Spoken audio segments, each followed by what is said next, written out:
In this video, we're going to look at how to add an employee. When we're talking about employees in Temployer, we're talking about your fellow administrators. So, just before we get started, it'd be right to say now that as an administrator, you can only add employees if you are level 4 or you're a level 1. If you're a level 1, you can add anybody in all the above levels, level 2, 3, 4, 5, 6 and 7. And if you're a level 4, you can only add people within site who are operating at either level 4, 5, 6 or 7. Level 4 is access all site. Level 5 is shift out, so that's for people that are only going to be putting shifts out to be filled. Level 6 is statistics and finance, so that is people that are going to be approving agency workers and approving shifts. And level 7 is read-only, which can be used for multiple uses within the system. So in this case, Charlotte is a level 4. So we are going to go ahead and click on menu, control panel, and then we're looking at employees. So as you can see here, we've got all the employees that have access to Havering Court, which is where Charlotte works. All you need to do is click on add new employee. And ultimately, you're just going to fill in this detail. So,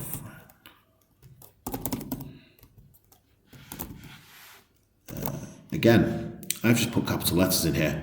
It's good to note that that capital letters are that everything is case sensitive and emails are case sensitive in the system. So I'm going to go back here and I'm going to delete that. I'm going to put a work email address in for this worker. As we mentioned in one of the other videos where you're adding a user of the system, a worker,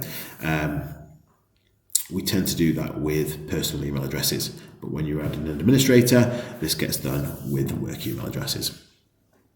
Mobile number does not need to be filled in here, but job title does. Now, you want to tick on the unit, which is Havering Court. You want to keep all these things ticked here. And then the organisational level is going to be East Lindsey in this case. Then there's a number of options when it comes to notifications. So we're just about to create Frank. We can tell Frank when temporary workers register. We can tell Frank when personal info changes, or when a shift is replaced, an agency shift is replaced in the units, when agency worker certificates are expiring, when a shift is reserved in the units, when a shift is cancelled in the units, or only when my shifts that I've put out have been reserved. Again, depending on the level of use that the administrator is going to have, depends on what they're going to be notified for. And you can choose this when you set that worker up. As mentioned before, level 4 is site all access, which is what we're going to choose here. Level 5 is shift out.